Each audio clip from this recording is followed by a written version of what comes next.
The morning begins quietly in Naples, but beneath the surface, the earth is restless. Deep within Mount Vesuvius, molten rock stirs, pressure building in a colossal chamber that has slept for centuries. Residents are unaware of the silent warning, the subtle tremors that ripple through buildings, barely perceptible at first. Phones vibrate, dogs grow restless, and a low, rumbling vibration passes through the streets like the distant growl of a giant. Geologists have long studied Vesuvius, aware that it remains one of the most dangerous volcanoes in the world. But in this scenario, there is no warning, no evacuation orders already in place. Life in Naples proceeds normally, oblivious to the storm about to break. Suddenly, the tremors intensify, shaking dishes from shelves, rattling windows, and vibrating the cobblestones of the ancient streets. Panic begins to stir. People step out into the morning sunlight, feeling the ground shift beneath their feet, searching for answers. The local news broadcasts technical alerts, but the warnings are abstract, distant, almost impossible to comprehend for those living their daily routines.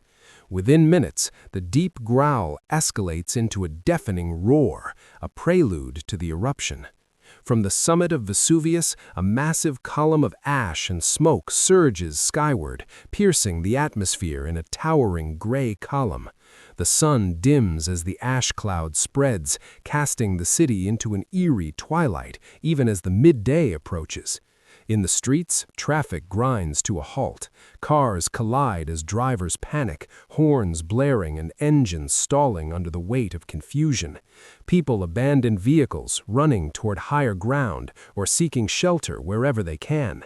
Naples' historic neighborhoods, with their narrow alleys and crowded piazzas, become chaotic labyrinths of fear and urgency. Ash begins to fall, first like a light drizzle, then heavier, coating roofs, cars, and streets in a gritty, suffocating layer. Visibility drops to near zero in some areas. Residents cover their mouths with scarves, newspapers, anything they can find, struggling to breathe as fine particles infiltrate lungs and clog airways. Streetlights flicker under the ashfall as electrical grids begin to fail under the weight of debris. Public transportation falters, metro trains stop mid-journey, buses stall, and even emergency vehicles crawl through the streets, struggling to reach those in need. Hospitals immediately face the first wave of crisis. Respiratory cases surge as the ash infiltrates homes and workplaces. Injured people, those with pre-existing conditions, and elderly citizens flood emergency rooms, overwhelming staff and supplies.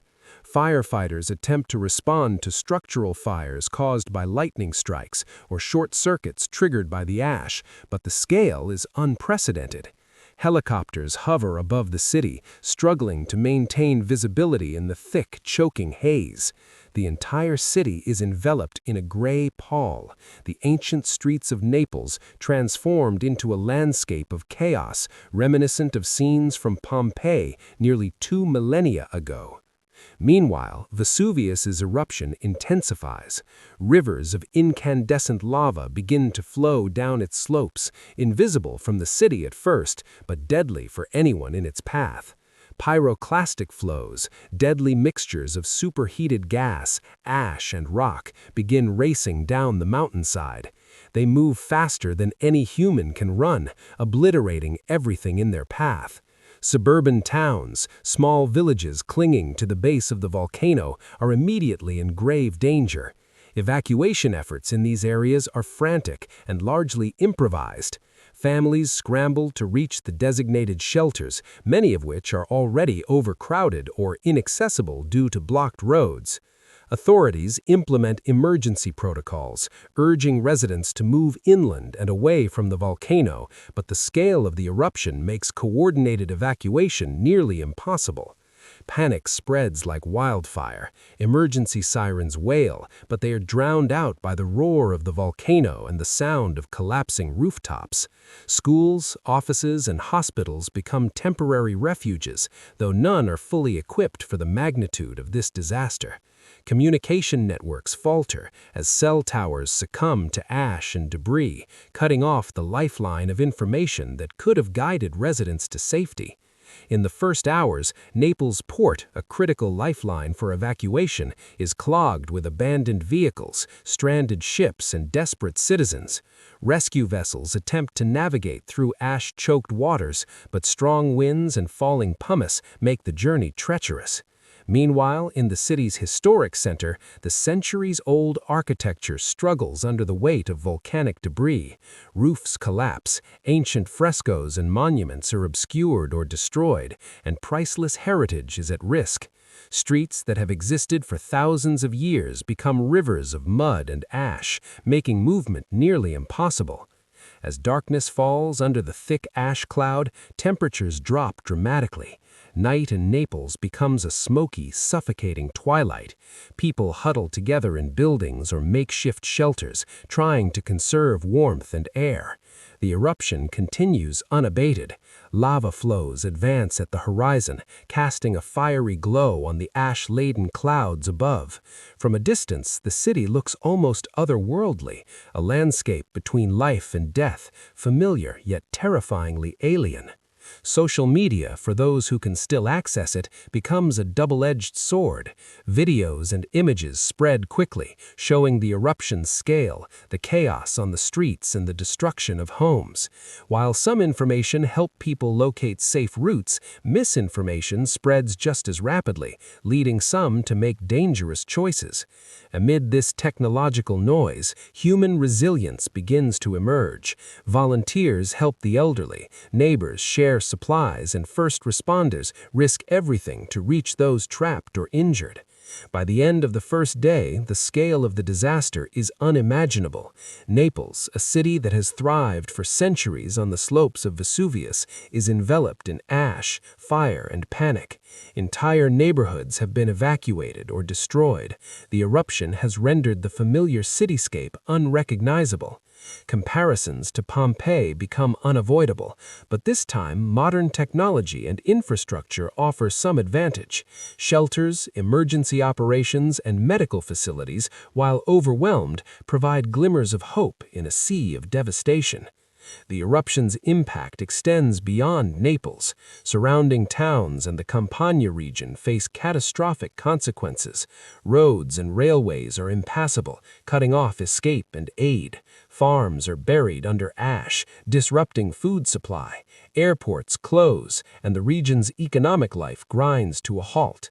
The first 24 hours are a test not only of survival, but also of humanity's ability to respond to a natural disaster on a scale that few alive today have witnessed firsthand. As night deepens, the city remains in turmoil. Emergency shelters are overcrowded, hospitals overflow, and communication lines remain fractured. Yet amid this chaos, acts of courage and solidarity emerge. Firefighters rescue trapped families, volunteers deliver water and food to the stranded, and medical teams work tirelessly to treat the injured. This human response, though challenged by the scale of the disaster, mirrors the resilience of past generations who faced the wrath of Vesuvius centuries ago. Scientists monitoring the eruption track the ash plume's trajectory, analyzing wind patterns and seismic activity. Predictions suggest that ash could spread across Europe, affecting air travel and agriculture far from Naples. The volcanic activity is not expected to cease anytime soon, signaling that the danger will extend beyond the initial day. Emergency plans are adjusted in real time, authorities communicating evacuation zones and safe areas, while the public struggles to navigate the chaos. Amid all this, the psychological impact is profound. Families are separated, homes destroyed, and livelihoods lost. Anxiety and fear ripple through the population as uncertainty about what comes next intensifies. Yet for many, the focus is simply survival, finding clean air, safe shelter, and staying connected with loved ones. The first 24 hours mark the transition from shock to action, a period where every decision could mean the difference between life and death. The comparison to Pompeii is stark and haunting. While modern technology provides early warning systems, emergency shelters, and organized response teams, the scale of Vesuvius's eruption means that history's lessons cannot prevent immediate destruction entirely. The city, with all its resilience and infrastructure, faces forces of nature far beyond human control. The first day is a testament to the raw power of the volcano, a reminder that beneath the beauty and culture of Naples lies a sleeping giant capable of altering life in minutes. As the 24-hour mark approaches, the eruption continues unabated. Ash still falls, lava flows advance, and pyroclastic clouds surge down the slopes. Emergency operations persist under impossible conditions. Inhabitants who have survived the first day cling to hope, navigating the debris-strewn streets or crowded shelters. The city's fate remains uncertain, and the scale of the disaster serves as a stark